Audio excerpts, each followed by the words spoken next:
राधे राधे दोस्तों, जग्गा और बग्गा में आप सबका वेलकम है। वेलकम तो आपने देखी होगी, अनिल कपूर नाला पाटेकर वाली वेलकम, डिंग डिंग डिंग वेलकम। तो वेलकम में पहली सीरीज में हम लहसुन और प्याज दोनों भाई बहन होते हैं, उनके गुणों के बारे में डिस्कस करेंगे। वैसे तो सबको पता है लहसुन कैसे खाया जाता है, क्या फ़ायदा होता है, प्याज कैसे खाई जाती है, क्या फ़ायदा होता है, लेकिन कई चीज़ ऐसी होती हैं जो आपको नहीं पता। हो सकता है ये वीडियो सुनने के बाद और देखने के बाद आपको कुछ चीज़ें ऐसी मालूम पड़ें जो आपको आज तक नहीं पता थी। तो लहसुन से स्टार्ट करते हैं। लहसुन, कोई भी शख्स 100 ग्राम लहसुन नहीं खा सकता है।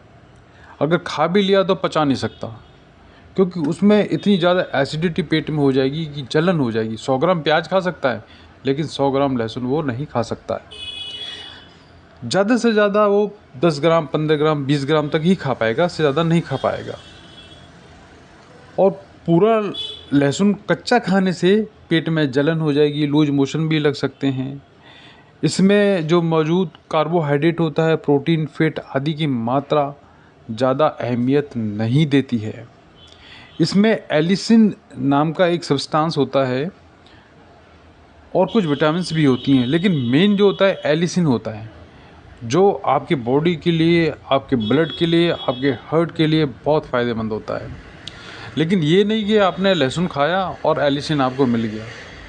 लहसुन में एलिसिन भी अपने आप बढ़ता है, मतलब आप उसको पूरी कली को निगल लोगे तो कोई फ़ायदा नहीं आएगा, उसका उतना फ़ायदा नहीं होगा। लेकिन आप कली को 5, 6, 10 टुकड़े काट दीजिए, उसके बाद उसको 10 मिनट रख दीजिए या उसको क्रश कर लीजिए थोड़ी सा, तो एलिसिन उसके अंदर की जो क्वांटिटी होती है वो इंक्रीज हो जाती है और वो आपको सबसे ज़्यादा बेस्ट फ़ायदा देगा। आप उसका कूरमा बना के खूब तला के करेंगे तो एलिसिन वो ख़त्म ही हो जाएगा इसके अंदर।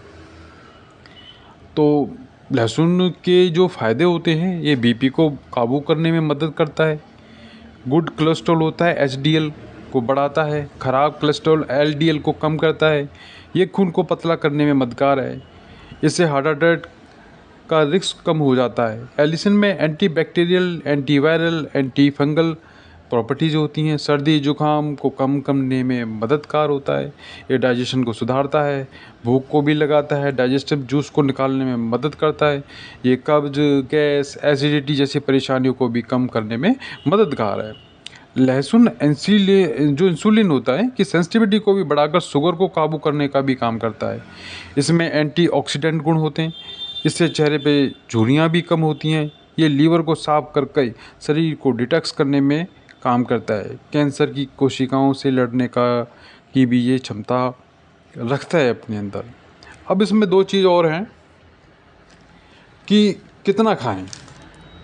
अब इसके 2 तरीके हैं जिससे आप खा सकते हैं। पहला, सब्जी में मसाले के रूप में आप खा सकते हैं। दूसरा, उसको औषधि, एक दवाई के रूप में खा सकते हैं। अगर सब्जी में मसाले के रूप में खाते हैं तो इसकी मात्रा कम हो जाती है। सब्जी पूरी परिवार के लिए होती है, तो एक जो शख्स होता है, पर्सन होता है, उसके बाट में थोड़ा ही कम आएगा। लेकिन औषधि के रूप में आप इसे 2-3 कली ले सकते हैं और किसी वैद्य से सलाह लेके लेंगे तो ज़्यादा अच्छा होगा। सुबह खाली पेट 1 से 2 कच्ची कली पहले उसको काट लें, 10-15 टुकड़े कर लें उसके और 10 मिनट रख दें। उसके बाद उसको खाएं। अगर उबाल के लेंगे तो एलिसिन की मात्रा कम हो जाएगी, और वहीं अगर तेल में डीप फ्राई करके खाते हैं तो एलिसिन की मात्रा और कम हो जाती है। लहसुन को भोजन करने से 10 से लेकर 30 मिनट पहले भी लिया जा सकता है। अब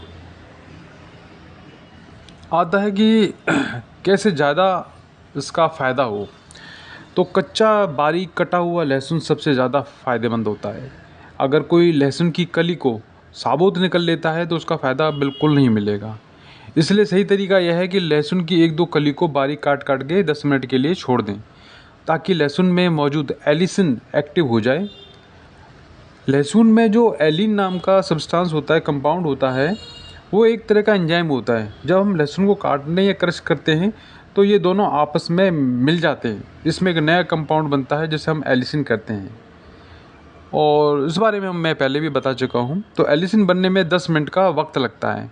इसी एलिसिन की वजह से लहसुन में जो मेडिकली या औषधीय गुण आ जाते हैं। काट कर या क्रश करके फ़ौरन खा लेने पर या पका लेने पर एलिसिन बनने में वक्त जो मिलता है वो उसको नहीं मिल सकता है। तो दोस्तों ये भी थोड़ी सी जानकारी थी। अगले एपिसोड में बाकी मैं सब चीज़ों के बारे में डिस्कस करूँगा। तो जिन जिन को अच्छा लगा लाइक करें, सब्सक्राइब करें और जग्गा एंड बग्गा को लाइक करें, सब्सक्राइब करें, आगे देखने की कोशिश करें। तो जग्गा और बग्गा में आपको जग्गा की जानकारी मिलेगी, बग्गा की बकवास मिलेगी। बाकी हैं ये दोनों मैं ही। जब मेरे अंदर जग्गा आता है तो मैं जानकारियाँ देता हूँ और जब बग्गा आता है तो मैं बकवास करता हूँ। तो जिन जनों को ये दोनों चीज़ पसंद हो वो लाइक करें, सब्सक्राइब करें और आपका चैनल है जो मन में आए कमेंट में लिखें, जैसा आपका चैनल है। तो जय हिंद, राधे राधे दोस्तों, वेलकम।